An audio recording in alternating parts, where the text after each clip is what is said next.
alors Awa on va passer à sujet numéro 2 ak Serigne Seye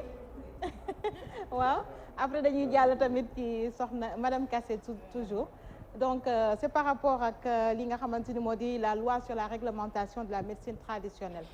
ñu soobu ci ak sa gan ñu xool tamit. waa xam nga lu tax ñuy évoquer point boobu xam nga depuis un certain temps yàggoon nañ ko di ko kaas naan médias yi am nañ ci benn part de responsabilité y a une publicité mensongère li tax itam loi bi taga témbe lu tax ñenn ñi dem tey jii ba ñu naan ñiy gàmmook ñiy ras dem ñoom ñëpp ñu boole leen dans le même sac donc il est opportun ñu toogaat waxtaane ko naam faj la ku wopp rek wér ngay ut waaye wér ci yan anam bu fekkee ne itam da ngay faju pour amaat beneenub jàngoro wala leneenub dal la ci itam jot na ñu amat ci taxaw seetlu bien vrai que dans le monde fi mu nekk nii li nga xamante ne moom moo di phytothérapie moom moo ciy gën a dox fi mu nekk nii ndax ñu bëri ñu ngi tàmbali di démarqué wu un peu ci li nga xamante ne moom moo di industrialisation médicaments yeeg yi ni mel gën a am tendance di utiliser li nga xamante ne moom moo di suñu gàncax yi suñu meññeef yi mais itam ci yan anam lañ koy utiliser ak ku jóg rek ne damay faj itam gis nañ ko fi mu nekk nii ça inonde les médias loolu tax ñu invité sëñ Medoune Seye borom Tawfekh ndax ça suscite également débat tey sëñ Medoune fi ñuy njëkk tàmbalee rek moo di seen loi bi fan la toll ci assemblée nationale. waaw soxna Awa ñu delluwaat la nuyu rek dugg ci li nga laaj muy loi bi fu mu toll ci assemblée nationale moom xam naa li ci ñëpp xam rek ci loolu laa ci xam su ma xam-xam ci loolu soriwu ci. déggoon naa daal ñu ne loi bi adopté woon nañ ko assemblée dañ ko war a promulguer mais ñi médecins modernes yi ñoom ñoo indiwoon benn opposition par rapport ak li nga xam ni nu bëgg nañ dogal ci loi bi bon man ab yooyu idées yooyu laa ci xam xaw ma ci nag wax dëgg yàlla lu bari ndax man bu ñuy def yooyu yëpp fekk ban xam nga rek ak ñàkk jot bi liggéey bu bari beeg yooyu daanaka information yi xaw ma ci lu bari te yàlla dafa dogal tamit man bokkuma ci benn kuréel boo xam ne dafay yëngu ci comme association médecins traditionnels yu mel noonu bokkuma ci benn donc du coup information bi wax dëgg yàlla xaw ma ci lu bari mais xam naa ku mel ni sunu Papa Ndiaye moom xam naa ne war na cee mën a xam dara bu xamee dara mu leeral ma mbir fu mu toll ak li ci nekk ak li ko gàllankoor mais daal xam naa ni am na ñettu ñi nga xam ne moo ñu nekk ci côté médecine moderne bi bëgguñu ñu promulguer loi boobu sur la médecine traditionnelle. waaw tey jii seen diggante ak médecine moderne le fossé est très profond déggoo amul si ñi nga xamante ne ñoom ñoo di tradipraticiens yi ak ñi nga xamante ne ñooy médecine moderne bi tey jii ba nga xamante ne ñoom ñoo opposé seen veto sax ci ñu promulguer seen loi boobu tey jii lu tax diggante bi war a mën a ñagas te ngeen waroon mën a lëkkaloo pour liggéey. bu fekkoon ne intérêt bi benn la. waaw. bon normalement li nga xam ne moo doon yoon mooy ñaari médecine yëpp parce que quoi qu'on dise ñaari yëpp médecine la ndax yow sa bopp yaa ngi utiliser mot médecine traditionnelle di wax tamit médecine moderne man sax tuddee ma ko médecine moderne man damay aw naan médecine importée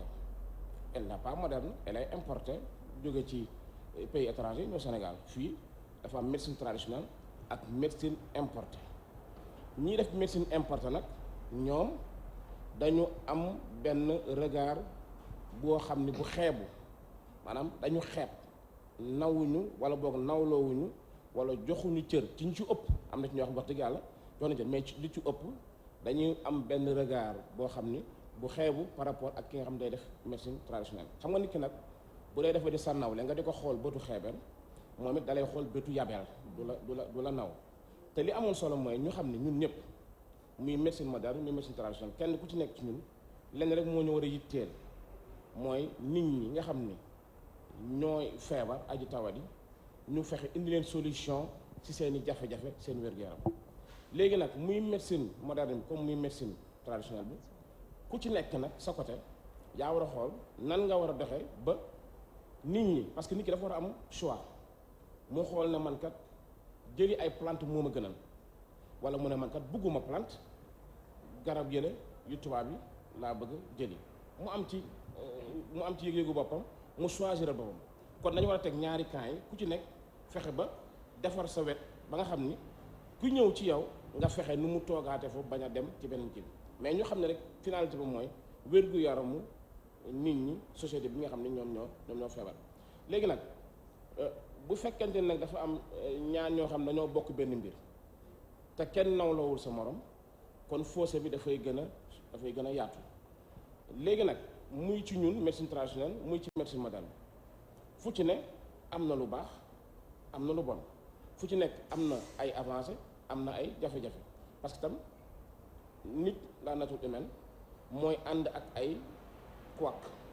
maanaam amul du ci médecine moderne la lépp baaxee waaye tam du ci médecine traditionnelle la lépp bone fu ci nekk am nga say yu baax say côté positif comme am nga say côté négatif. fossé bi nag lenn la dafa am benn ci ñun suñu wàllu bopp d'abord kan mooy def médecine traditionnelle ak lan mooy médecine traditionnelle parce que tam loolu dafa laaj ñu édifier ñu xam ni kat kii fait quoi. ñun suñu côté dafa am jaxasoo bu ci bari kuy ñaan di def ay xaatima yooyu danaan médecine traditionnelle kuy mocc di ëf di kii danaan médecine traditionnelle kuy joxe xob ak reen danaan médecine traditionnelle donc ku ci ne dañ ko waroon nag ñu am ñu spécifier ñu xam ni kat kii phytothérapeute la ay plante lay utiliser pour mën a faj saafara. am na kenn koo xam ne mën na wax yenn ayat fii wala mu def dara ëf ko mu sedd loolu tam suñuy réalité la loolu tam ñu respecté mais ñu mën ko dissocier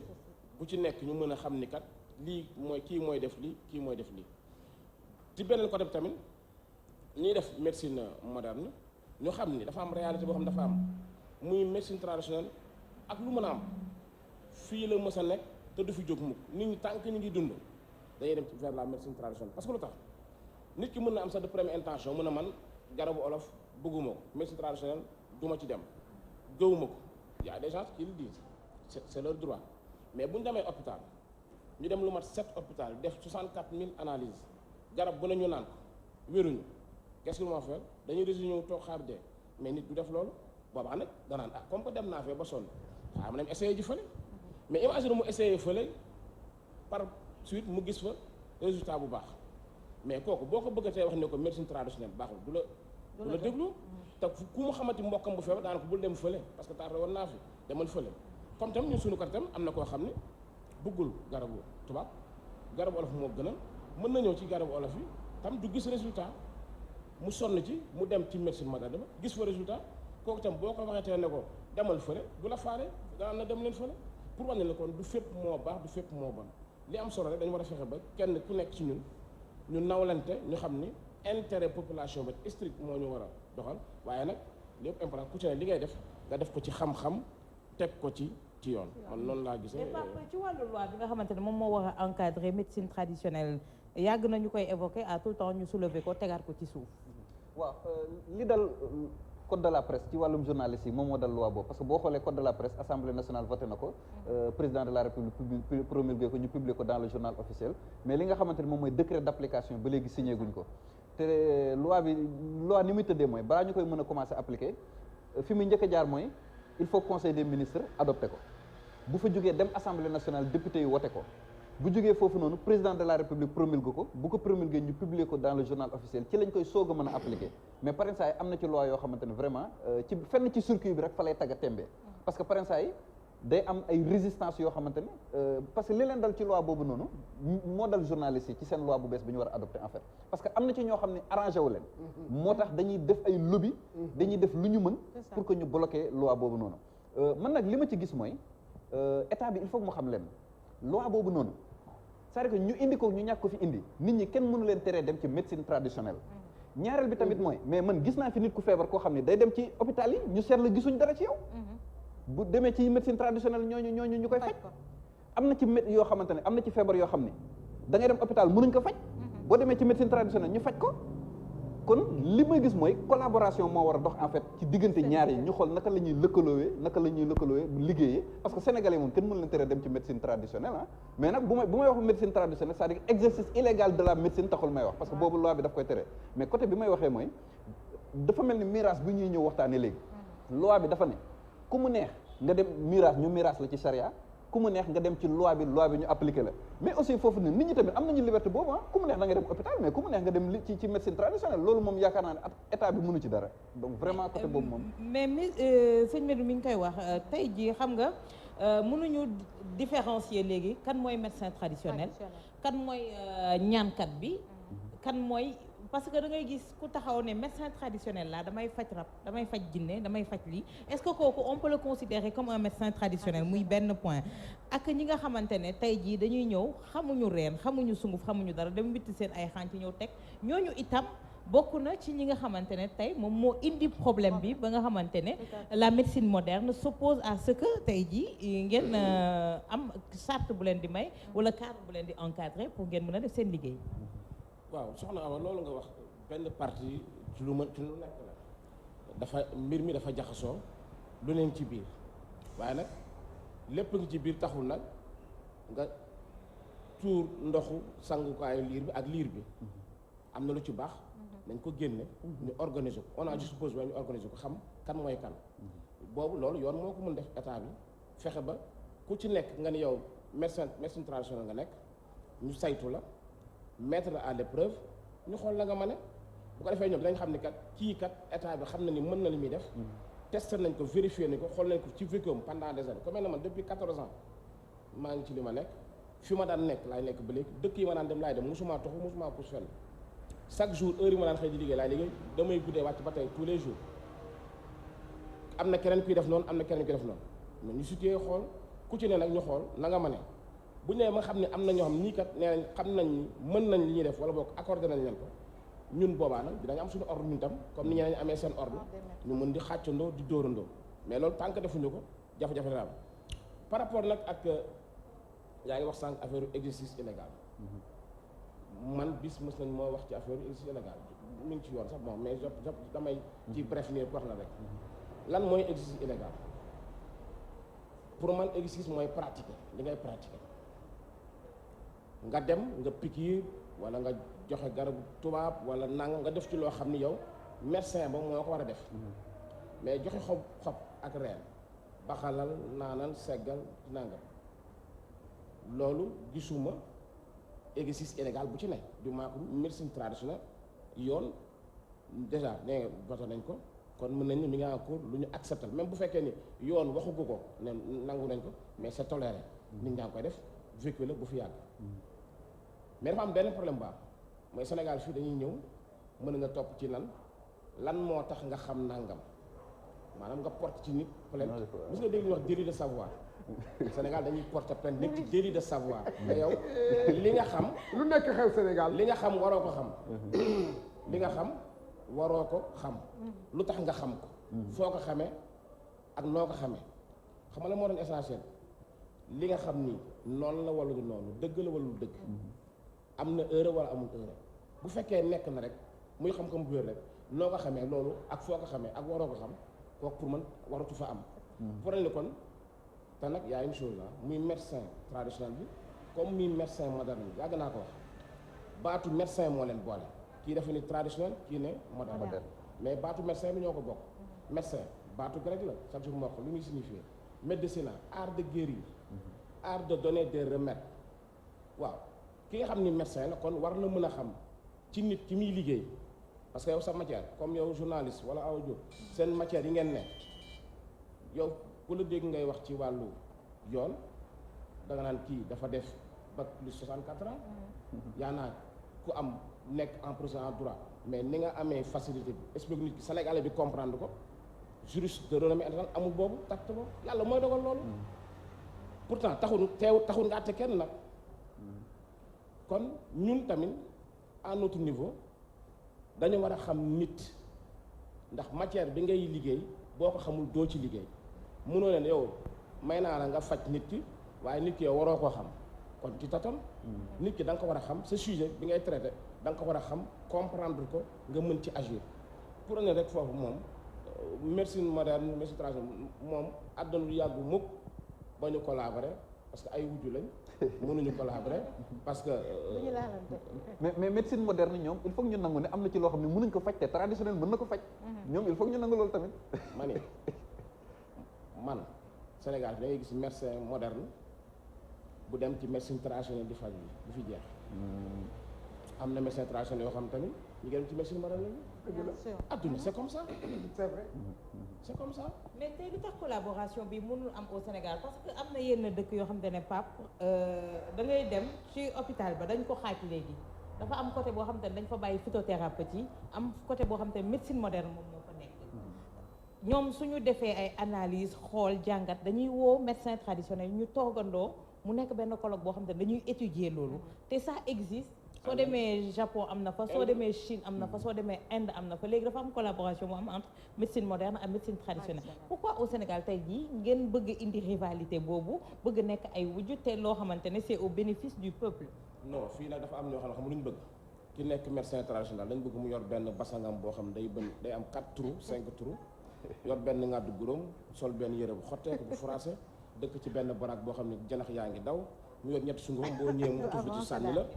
mu tuf ci sànni la jox la loolu moo fi xewee gis nga ñun li ñuy def nii art la c'est de l'art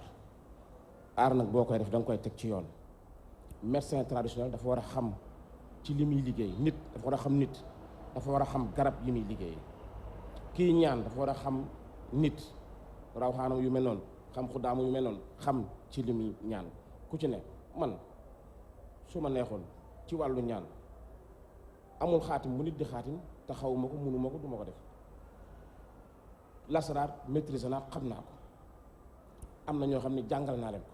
du jeex ñu koy exercer ci Sénégal fii mais man maa dem ba benn mois ma ne man du ma fi ne di boole lii di boole lii di boole lii du ma ko def lu ne ma nekk déedéet maa tànn ne man du ma def lu dul phytothérapie uniquement wàllu ñaan nag sama njaboot ku ci bëgg lu jëm sama wàll ga ma defaral li ma defar mu jeex mais di def sax ñaan naan maay def naan boo gisee musuma dugg ci détails yooyu pourtant je peux le faire mais dama ne rek nit ki mënoon nag fu ne lu ne nga ne ci man phytothérapie laay def généraliste laa ci laay ne suñu borom nag moomu wér encore une fois hôpital am na morgue am na ñu fay dem dañoo dem bu ñu doon dem dee yóbbu leen far nañ dee nit yorul bakkan ku war a wér ku war te wér loolu suñu borom la dépendre mais ku ci nekk ci ñun rek na fexe ba la muy def na ko teg ci yoon ñun de à notre niveau bañ ñu contre ñu médecine moderne waaye nag médecine traditionnelle moo ñu gën la ñu am suñu sañoon nag kenn dootu dem hôpital man bu ma soon ñëpp ci médecine moderne te traditionnelle rek la ñuy dem ñëpp bàyyi médecine moderne man moo ma gënal su ma sañoon kenn hôpital duñ xëy du gis kenn waaye su ma sañoon mais nit ñi dañuy dem di hôpital mënu ma si am na ñoo xam ne man su ma toogoon fii di leen may garab duñ ko naan parce que gëmuñu ma nangul naa leen ko mais am na ñoo xam ne keneen ku leen mayoon garab duñ ko jël man lañ gëm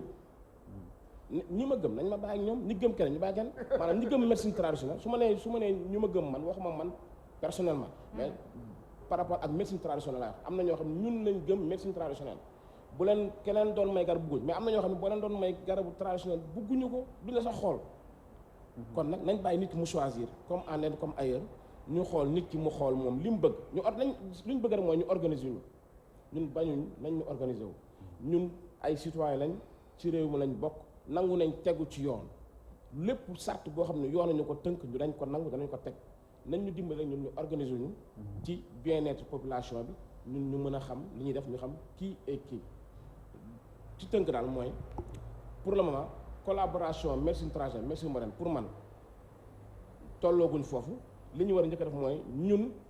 médecine traditionnelle ñu organiser ñu ba ñu xam ñun nan la ñuy doxee ak nan la ñu war a doxee bu ko defee bu ñu paree ci loolu nag bu ñu organiser ba pare ba xam ni ñu am na institut yoo xam nañ ñun ñooy kan bu ko defee nag mën nañ ne commencer def boobaa dañuy xam bu ñuy wax ak ñeneen ñi dañuy xam kan mooy doon suñu interlocuteur. mais fu ñu doon amuñu ko. mais tey au niveau Pape du ministère de la santé am na division boo xamante ne médecine traditionnelle la am na kuréel goo xamante ne mooy Prometra itam mi ngi fi tegu pour médecine traditionnelle. kon organisation bi déjà commencé na mais comme que Pape tey moo fi toogal média itam dinañu wax ci publicité bi nga xamante ne ñu ngi koy def di inonder également les radios et les télévisions. ñu bëri jàpp ne itam bokk na ci li dénaturer mbir yi li indi quiproquo bi dox diggante médecine traditionnelle ak médecine moderne. waaw xam lu ma ci yokk leen la mooy que Awa Diop xam nga lan la boo dégloo Medoune Seye bu baax nañ ñu organiser mais loolu yomb na ana état du Sénégal moom mii ministère de la santé ñoom ñoo war a organiser secteur boobu ñoom loolu la ñuy laaj ñoom laaju ñu leneen de nañ leen organiser bu boobaa dinañu xam ñoo xam ne xam nga am na loo xam ne kii loo xam ne dafa simple soo demee am na ñoo xam ne boo demee dañoo am seen pharmacie comme pharmacie da ngay dem xool nga gis tout est écrit lépp a leer waaye nga dem koo xam ne day jël saagam def nii di waaw nekk di wër koñ yi waaye nangam mun naa faj ndigg mun naa faj nangam nit itam topp ci dégg nga ñooñu loolu problème bi foofu la nekk mais ku dem ba gis kenn koo xam ne médecine traditionnelle koo xam ne am na lëbam am na cabinet lépp la ko teg kooku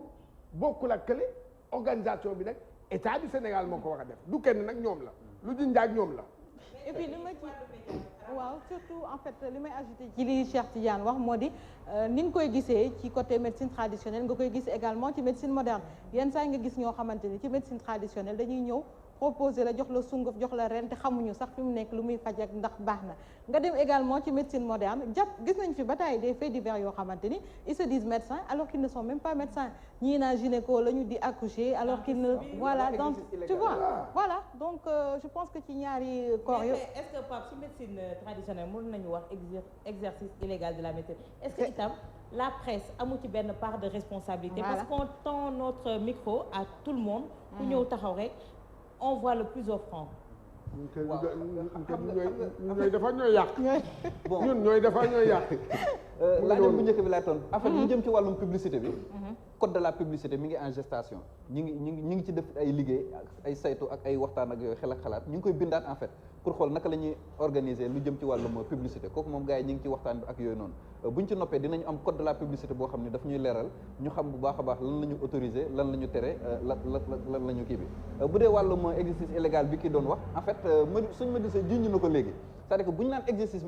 illégal de la médecine li tax ñuy wax du médecine traditionnelle bii ñu def ñoom mais maanaam koo xamante ne da nga nekk ci koñ di piqûraate wala nga ni da ngay gynéco waate wala di mi ngi mel tey ma dem di si koñ rek ne leen infirmier la wala médecin la di piqûre nit ñi jigéen bu ci bëgg avorté maa lay jox garab wax la garab bi nga bëgg avorté wala ku ci bëgg pilule du lendemain maa lay jox ban nga war a kii wala may mubboo ni mën naa opérer wala mën naa def en fait looloo tax ñu koy wax c'est-à-dire kuy jéem a def médecine classique moderne bi nga xam ne moom la ñuy def ci hôpital yi looloo tax ñu naan exercice illégal de la médecine mais bu dee ñoom seen bos bi loi bi daf ko reconnaître ba ñu créer loi ni dañ ko yóbbu assemblée nationale ñu voté ko donc terewuñ ko santé phytothérapie ministère de la santé justement xam nga loolu tam beneen preuve la buy wane ni médecine traditionnelle terewuñ ko Sénégal donc loolu tam il faut mu leer si bopp ni il faut que nit ñi xam ni loi bi terewul médecine traditionnelle amul benn loi Sénégal bu fi nekk buy tere médecine traditionnelle amu fi donc bu ñu demee ba nit dañ koy wutal loi boo xam dañ koy organiser pour organiser secteur bi comme ni ñu ko waxee ñu raxas ko parce que ñii gàmmoog ñii race dem moom foo dem da nga leen mais est-ce que dessin corps humain bokk na ci exercice illégal de la médecine kooku moom man duma médecin ba ciy tontu kooku moom damay bàyyi médecin yi tontu ci Pape man bu may def émission man du ma def publicité parce que publicité mooy nga génn garab ne garab bii mi ngi nii wala nga ne damay faj nangam kenn musuma gis ci télé ma ne damay faj nangam wala ma ne la garab bii laay fajee nangam kenn sa garab yi may liggéey kenn musuma gis ci télé kenn musuma dégg ma ne damay faj nangam man su ma ñëwee fajkat laa ci domaine bi may waxtaan ci laay waxtaan ci li may faj nga ñëw ma wax la nit nu mu mel nu mu bindoo nu muy doxe bu normal nan lay mel bu paanee nu muy mel loolu c'est juste pour informer nit ñi sénégalais yi ñenn ñu xam ñi ci xamoon ñu fàttaliku ñi ci xamoon ñi ci xamante ni xamuñu woon ñu xamal leen ñi xamoon ñu fàttali leen lan nit nan lay fonctionner nit ki parce que comme li ma wax sànq rek mënoo di ñu dugal la ci benn matière ne la ajur ci te matière boobu xamuloo ci mënul nekk donc ñun duñ def publicité juste ay émission la def yoo xam ne ci ay thèmes dañuy waxtaan pour nit ñi xamee ci te nag bu ñenn ñi naqarloo loolu parce que am na ñu ko jàppee ne exercice illégal de la médecine la maanaam kon jàpp naa ne maître bu nekk classe am sax tableau bi moom bu ci dessiné te benn affaire moom def na exercice illégal kon bu kenn dessiné te nit ki li muy dessiné nag te li may dessiné man doo dem fenn gis ko fa maanaam doo dem fenn samay dessin la man ni ma gisee doomu aadama sama dessin doo dem gis ko fenn boo duggoon ci net bi di laaj yooyu sax sama image samay information lañ lay indil may ba tey nii ay tubaab yoo xam ne dañuy jóge fu sori ci àdduna du ma wax seen tur ne ba tey j'en ai reçu bas mi toog ni xam na ko kilifa yu jóge ci yeneen dëkk ay tubaab yu xonk cur duñ xëy te duñ gisante ak ñoom ñun li ñuy def àdduna bi ci biti ñoom nangul nañ ñu ko ci ndimbalu suñu borom nag duñ ci nag dara mais lépp lu ñuy def danañ fexe ba teg ko ci xam-xam teg ko ci yoon di des ñu bàyyi ak yàlla ñun yoruñu pouvoiru dund ak dee wala wér ak wér yoruñu ko xam lu ñu am li ñu xam jafe-jafe nit ki am ko ñu xool ni ñu koy dimee jafe am waaye ñu teg ko ci yoon di des ñu bàyyi ak suñu borom. mais sama laaj bu mujj rek Medoune moo di tey naka la ñu mën a def ba wax ne kii moom moo apte à être médecin traditionnel ndax comme ni yeneen ordre yi def am ay processus ay examen yu ñuy jàll ndax yéen pour assainir seen milieu mun nañu xaar ñu teg processus boobu mu nekk ay jéego yoo xamante ne c'est des professeurs qui vont venir vous noter pour wax leen ne ñii apte nañ wala ñii aptuñu pour exercer. waaw xam nga léegi loolu dafa laaj moom li ma rek dañu war a classifier organiser affaire yi déjà bu dee ay professeur bu dee da nga bëgg comme professeur bu nekk médecine fële moo ñëw duñu atte loolu du nekk médecin moderne moom daa atte médecine traditionnelle ndax xamul ci médecine traditionnelle dara mais classification xam fu mu njëkkee dañu war a teg ay critères yuy déterminer kan mooy médecin traditionnel d'abord pour nga nekk médecin traditionnel da nga war a xam ñaar war nga xam nit ki xam maladie yi ak symptômes yi xam garab ngay faj pour nga mën ñu ne kii médecin traditionnel léegi am na koo xam ne nag moom xëy na garab xam na garab yëpp plante boo ko jox xam na ko xam na li ci nekk xam na lu muy jëriñ maanaam xam na ne garab bii day faj biir bu metti garab bi day faj bu bopp bi metti xam na ko mais xamul symptôme xamul maladie kooku war ta faj kooku dañ ko war a permettre mu yor pharmacie traditionnelle pharmacopée daan moom da koy permettre muy jaay ay plante mu xam ni kon telle plante yii la mu xàmmee ko bu ko defee tam beneen médecin traditionnel mën na ñëw sax bu ko neexee moom dootu sax ut ay garabam du ko defar nit ki feebar na xam na mu bind ko ordonnance ne ko rëb-rëb nangam defal ni nga dem ci pharmacopée ba nga dem jënd fa sa rëb-rëb jënd fa sa xaax cooy jënd fa sa féex jënd fa sa nangam ak nangam baxal mu wax la ni nga def nga utiliser ko loolu tam ba tey ci organisation la donc li ma bëgg foofu rek mooy nañu fexe ba xam ñan ñoo xam garab yi ñan ñoo xam feebar yi ñi ci mën boole ñaan yëpp may nañu faj ki ci xamul li nga xam ne yow garab rek nga xam nga ubbi sa pharmacie traditionnelle di jaay say garab. awa man de li ma ci bëggoon dolli lenn kese la man dafa am loo xamante ni man de tout le temps dama ko doon méttitlu c'est-à-dire que Sénégal dañuy gis koo xamante ne dafa am day am en fait parce que nit ki dina am lu nekk ci moom loo xam ne du jàng moo ko ko mais mayub yàlla la jagleel yàlla la man dama mës a contre Sénégal yenn nit yu am yenn compétence yi ñu leen di xeex parce que tey man dama yaakaar ni fierté la waroon doon ci ñun benn feebar bu judd ci àdduna bi jeexal àdduna bi yëpp kenn mënuñ ko faj ñu ne par exemple boo ñëwee am na benn sénégalais boo xam ne mën na ko faj loolu fierté la war a doon ci ñun lan moo dàqoon tey jii ñu ne am na benn feebar bu jeexal àdduna bi yëpp kenn mënu ko faj fenn ci àdduna Sénégal la ko mën faj boo ñëwee Sénégal boobu un Medoune Seye mën na ko faj loolu yaakaar naa ni fierté la waroon doon ci ñun te li ñu ko mën a may nag mooy compétence yi nga xamante ne am nañ ko ñu xool naka lañ leen di valoriser plutôt que ñu leen di xeex wala ñu leen di diaboliser di def benn kii mais encore une fois mooy préciser que organisation secteur médecine traditionnelle moom mënul ñàkk parce que de tout le temps man damay gis ñoo xam ne dañu leen ci indi tribunal parce que am na ñuy jalgati te ñooñu il faut que également ñu xool naka la ñuy organiser secteur parce que am na ñoo xam ne dañ ciy wax mbirum charlatanisme am exemple bi ma ciy joxe li may bëgg a wax ni peut-être am na ñu bëri ñoo xam ne dina leen jaaxal pour ñu gëm ko mais waa tribunal ak may dégg sañu ma leen fenal benn ndaw soo xam ne dafa dem ci kenn kooku gëmloo ko ni en fait ndaw si dafa amoon benn faram bu ko doon waaj a takk far mu faatu ba mu demee ca ko koy faj kooku noonu sëriñ bi mu gëmloo ko ni mën naa def mu dekki ñëw takk la ndaw si gëm ko léegi dossier bi mu ñëwee tribunal ñëpp di daw dal ci kaw ndaw si naan ko yow naka nga mënee gëm ni mbëggeel naka la mënee yóbbu nit mu gëm ni nit ku dee mën nañ ko dekki ma ne leen man kooku ndaw si lañ ko def ba mu gëm loolu la ñu war a njëkk a lijjanti ba pare donc loolu yi pour wax ni vraiment secteur bi war nañ ko organiser pour que ñi nga xamante ni ñoo ci nekk di jalgati ñu mën leen a sempi teg leen fee ñi nga xamante ni nag mën nañ ko di ko def correctement vraiment ñu xool naka lañ leen di encadrer quoi c'est bon waaw Rama yaakaar naa ne Pape comme li mu wax mooy li ñu doon wax nañu dissocier ñi naan dañuy des phytothérapeutes ñi nga xamante ne c'est des marabouts c'est ça mooy ñi nga xamante ne voilà dañuy mocc ak dañuy mooy sëriñ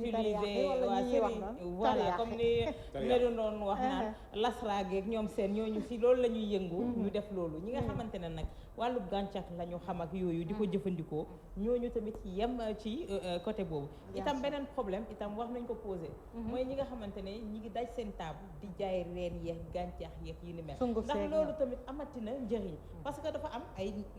comme ni pharmacie ni ñuy conserver médicaments yi yaakaar naa ne Médoune itam ci fànn moobu am na nu ñuy conserver reen yi ngay gis ci mbedd bi ñuy taaj ak naaj bi et puis yooyu takk ngeer yeeg ñi ni mel am na itam mode de conservation boo xamante ne soo ko amulee dootul amati utilité ci nit ki loolu dëgg la soxna Awa garab yi dafa am mode de conservation ñu ko war a conserver lu mel ni xob am na fu ñu ko war a def lu mel ni reen am na fu ñu ko war a weer bu ci ne lu mel ni xas am na fu ñu ko war a weer loolu leer na moo tax man ne dañu war a organiser lépp rek maanaam ba ñu xam même kii jaay garab ñu test ko ba xam ne kii nit mën na ñëw dem ci fu muy jaay garab fekk neewoon ne ko demal jënd reenu sangomar comme exemple loolu reenu sangol exemple nga dem ne ko jaay ma sangol kooku yow xamoo luy sangol moom lim lay jaay du sangol mu jox leneen du sangol nga dem parce que sax peut-être moom xàmmewul sax sangol kooku juum te mi ngi foofu moo tax li ñu war a def mooy fexe ba ñu même ñiy jaay garab yi ñu fexe xam ñoom ñooy ñan ndegam xam nañ garab ñu may toon ñoo xam ne kon ñu ubbilee nit ki mën a am pharmacie ci garab tubaab bi ñun tam ñu am ñoo xam ne dañoo suñu pharmacie yoo xam ne ci garab olof la nga am ay spécialistes yoo xam ne dañu xam plante xam gàncax yi xàmmee leen ràññal leen buñ ci gis ñu mën a wax bii mooy bii mooy bii loolu tam ñu organiser ko ñun tam à nos niveau ñi nga xam dañuy recevoir ay nit di leen jox ay traitement ñu nit ñu tam ñu fexe ba tegal ñu ay charte ay critères ay points la rek critère numéro 1 numéro 2 numéro 3 ba na nekk 30 critères ku accomplir critères yëpp ñu jox la autorisation bu ko defee ñi ñu accordé ñoom ñooñu même bu dee 10 à 20 30 mille ñu def ñoom ñu def seen ordre boo xam ne tam ñoom it di défendre ñoom it médecine traditionnelle mais fi mu toll nii mën naa ñëw fekk soxna Awa te ne moom ñaankat la toog fa yor ay pétaamu yooyu di jox ay kat mais mënuma ñëw ne soxna Awa yow doo ñaankat mënuma si dara su ma ne nga ne ma yaay kan damaa yeewu am xam-xam nit day si ku nekk damaa yeewu gént xam dara loo ci man léegi yow moom la ak yàlla ak ndigam nekk na wala nekkul léegi nag keneen moo koy contrôler parce que ñun du ñun ñooy def police du ñu ñëw naan kii mooy kii parce que quoi qu'on dit ñun moomuñu réew mi moomuñu nit ñi ku nekk libre nga li nga bëgg na yow moom nga def ko waaye nag yoon ci kaw yoon état bi ñoom ñoo war a fexe ba teg ay critères yoo xam ne parce que nag Sénégal bu ne ku mu neex ni tey damaa bëgg nekk nangam dañuy teg critère rek ku ko accompli nekk ko su ma neexoon damaa bëgg nekk journaliste am naa dama nekk journaliste non ma dem jàngi su ma kii critères yi mais fii am na journaliste yoo xam jànguñu te yeneen journaliste yi jàng mënuñu la mbir mi kon du jàng mbir mi xam la xamaa nga dégg ne kii fu mu xamee lii fu mu jàngee lii fu mu def naa problème bi xam na ko wala xamu ko la li muy wax noonu la wala du noonu li may wax rek ñu ne Sénégal moom ak yeneen réew bokk nee États-Unis boo demee dañ naan la lan nga man li nga mën nga def ñun nga xam ni mën nga ko ñu la defal France ñu ne la loo jàng ñoom diplôme la ne laaj moo tax dañuy tam koo xam day jàng ba am diplôme am yëpp mais boo ko tegee ci liggéeykaay bi du ko def parce que doon jàng gu mën a dem maîtriser woo mais Sénégal moom kan moo ñu boole la ñuy wax wala lan yàlla dogal li muy dogal nga xam koo xam ni kii li muy def mënoo ci dindi virgule mun boo neexee nga wax ju la neex waaye doo ko dindi kaay wax Sénégal fi nekk mënoo fi toog di wax pendant x année kenn dindi gu ne la nangam virgule nit ñi baaxewu noonu booy juum benn yootaa boo xëy suba ñëpp waxal la ko duñ la lebal duñ la ko baal kon nag nit ki nañ ko jugé ci li muy def ak actam waaye nag naa la wax leen nag ci lépp nag ci àdduna la dernière décision ne revient qu'à Dieu maanaam mbir mi dogal yi kenn rek ko yor muy yàlla amul kenn ci ñun koo xam ne yor ngaay dogal mais li war mooy ku ci ne ci ñun fa nga nekk nga nekkin fa nekk bu rafet teg ko ci yoon te doxal ko ci yoon ñun digguñu kenn leneen lu dul teg ko ci yoon bàyyeeg nag yàlla ndax yàlla nag moo yor ay jàmm mooy dogal mooy wéral ku ci yàlla wéral nga sant ñun ñi ñuy faj ça fait des années li ci wér kenn xamul nu mu toll mais am na ñu ci wéru mais man duma yàlla ñii da kii day wér kii du wér da ngay defal traite kii faj ko nga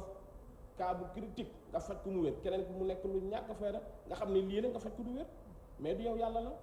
ki wér yàlla la ki wéru yàlla la mais yow miy def sa intention maam solo bul nax kenn loo xamul xamoo ko loo mënul mënoo ko bu ci dugg man noonu laay procédé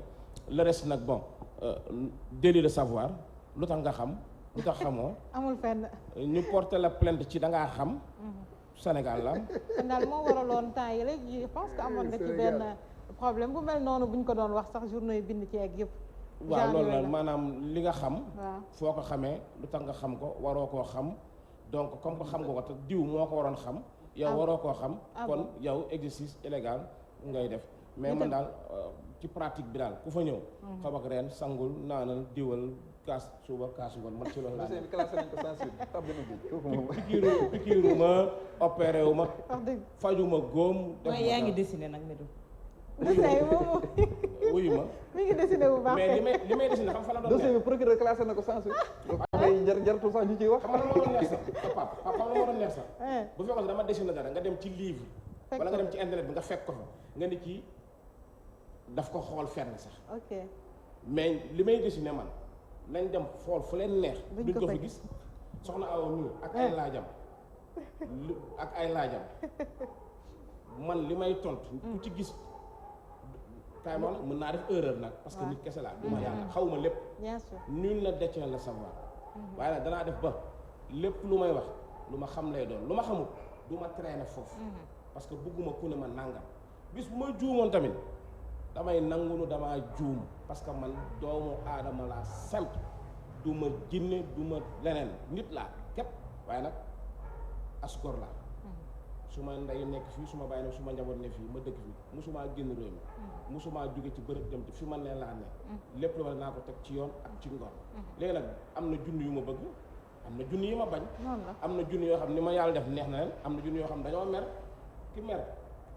ku mer daal moom muñ kii xolam sedd ñu ngi koy sant moom noonu na gudd fan foo dem rek fekk fa noonu ñii dañ lay bëgg ñii duñ la bëgg mi ngi noonu l'essentiel nga que tu sois quitte ak ta conscience dessin moom waaw ci kanam tuuti sax damay leneen laay dessiné baa loo xam ni moo gën a yéeme nag ñu wax rek ñun su boobaa coach mu jëndal ko ay feutre yu bëri ay tableau yu bëri ak ay gouache yu bëri dessinel mais xoola Pape dañu waxoon dëgg rek Pape mii dama koy suivre du lu mu toog yàgg fu ñu daje ma ne ko sa intervention ça va waaye léegi Pape boo ko déggee mu wax feneen nga dem yóbbu ko États-Unis France muy wax ci constitution ak loi mais bu sa xool seddul rek nga mer rek parce que bëggoo ko xam wallaay mais du juriste journaliste la mais lu juriste wax na dana ko xam te lu lay wax dana koy tegal ci ay arguments yoo xam ne boo demee fa nga war a fekk nga fekk ko fa waaye léegi la fekk mu xam ko du ko def avec éloquence macha allah yàlla na xam-xam bi yokk loolu nit ñi dañ ci war a bëgg ku ne la ci nag yow kon da ngaa def exercice illégal juge nga wala magistrat kii man nag bi su ma nee ba bëgg a def exercice illégal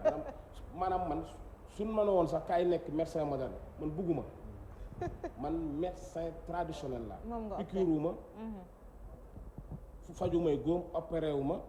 aalante wuñu jaxasoo wuñu xob bu doon suñu borom xarañtee fam nag fii dere dañoo war a jaxasoo mais gis nga benn du ci jaxasoo te ku nekk da nga jaar ci yoonam dem fi nga war a dem ci mel ni xol bi te du am problème waaye nag suñu borom li mu njëkk a def mel ni fan ngeen dafa am lu ñuy wax ay val wax ma fan ngay gis xol bu mel nii nit dessiné ko te bu ñu ñëw tableau bi day vierge mu may laaj may wax moom di ko toon bu ñu paree lay mel nii étudiant médecine yi dañ lay suivre de man ay étudiants ñoo ñëw ci man après seen diplôme di ma remercier di ma ñaanal ne ma ci yow laa comprendre samay cours ay yooni yoon ay tubaab di jóge fu ne di ma ut si réew yu bari bëgg ma ñëw seeni réew mais Sénégal moom moo nekk loo xam ne ñi ñu war a dimbali man fi ñu toll nii ci yoon damaa jàpp ni li ma gënaloon sax du toog fi di faj man fu ma man lu ma gënal damay toog tëju di def ay recherche yoo xam ne pour ëllëg nit ñi jëriñoo man loolu ma gënal moo tax nag man maa ngi ci li ma ne maa ngi fexe ubbi benn école boo xam ne dañ fay jàngale médecine traditionnelle phytothérapie am na ay téere yu may bind yoo xam ne ci yii la ñu ngi ci pour nit ñi xam ñoom ñooy kan ni ñuy doxe ñi ngi ci yooyu contre mu médecine moderne ndax man ñi may seetaan xam nañ ay dispensaires yi hôpital yoo xam ne yii yóbbu naa fa ay lal yu cher yu hôpital ay bureau ay échographie ay ambulance ay matériel yoo xam ni pour ñoom ñi ciy liggéey la ku te du fi jeex kuy def loolu contre médecine moderne te nag man de demaguma ci benn hôpital jël fa seringue wala dara yóbbu mais maa ngi dugal ci hôpital yi ay ambulance ay échographie ay lal ak ay nangam ak nangam ay lit d'accouchement fu ci ne di defar di ay hôpital yu yàq nga koy tabaxaat di ko defar ak i dispensaire kon kuy def loolu man intérêt nit ñi man moo ma soxal waaye nag li ma war a def dinaa ko def waaye dinaa ko teg ci yoon dans le strict respect des lois ndax nag citoyen la réew mi moo ma tënk loi réew mi dama koy fexe tegu ci yoon respecté ko cëral ko du fa séeniwu ma benn jamono teggi lu dul yoon du ma ko def mukk kon nag ñëpp xamee ko noonu mais nag médecine traditionnelle moom du fi jóg te kenn mënu ko fi jële nit ñi ñoo ci xëy di ci dox di ko bëgg ku dem feneen nag gisoo fu loola gënal sañ ngaa dem feneen te nag la nature a horreur du vide voilà te émission yi dañoo xam dëgg nag ko nañ moo kan ngeen gisugum Sénégal yaatu na kan moo fi bu ko keneen doon def sax danaan diw mi ngi def di diw di def kon la ñuy wax émission yi man rek ci Sénégal yàllaa ko dogal maa ko fiy def bu doon ma sax gis beneen médecin bu ko def ñu ne kii mi ngi topp doon médecin bi mais fi doon médecin bu ñëwoon du ko def sax nit ñi nag dinañ ne ah médecin bi mi ngi toppandoo ndax lii nag sama style la nit ku ne da nga am sa style su ma neexoon nee naa dem toog man samay maama yëpp ñun ay sëriñ lañ su neexoon damay toog laal sama ci daggi xaat mën naa ko suma rak sëriñ góor a sëy ñëpp xam nañ ko ci lasaraar suma rakk la li muy def ci lasaraar fii ñu ko fi gën mën lasaraar fii Sénégal ah man de du lu mu nekk sama rakk de faralu ma ko waaye gisuma ñu ko ci man maay magam su ma neexoon def lasaraar moom man maa bëgg spécialisé wu ci phytothérapie moom mu spécialisé wu ci lasaraar mais bu ma neexoon ñun ñaar ñu defandoo ñaar yëpp te dañ koy teg ci yoon man maa tànn phytothérapie parce que bëgguma lu ne ma ne ci kon nañ ñu ñaanal ñu fexe ba nit ñi ñëw ci ñun waxuma man en personne mais médecin traditionnel ñi dem ci ñoom nañ leen ñaanal ñooñu wér ndax nag quoi qu'on dise nit ñi ngi ñëw ci ñun nit ñi ngi ñëw ci médecine traditionnelle bi kon nañ leen ñaanal ñooñu ñu am wér pour man loolu laa gisee ñu dem feneen yàlla nañu wér. Je pense que c'est clair. mu mel ni Rama évoqué nañu point yu bëri ak zone d'ombre yi ñu bëggoon soulever tuuti mais jot na itam comme ni mu ko waxee loi bi quand même ñu gaawantu teg ko mettre ko en place ba nga xamante ne on va organiser le secteur parce que ñi ci def naka sudul noonu bëri na trop te ñi ciy loru itam bëri na rawatina ci fànn yu bëri yoo xamante ne ñu ngi leen koy tuumaal di dosage yeeg yi ni mel kon jot na ñu réglementer ko ba nga xamante ne on saura qui est qui et qui fait quoi. C'est ça am na solo yaakaar naa ni waxtaan gi tax na ba gindi nit ñi ci lu bëri ci ëtt bi nga xamante ni Serigne Medoune Seye ci lay yëngatu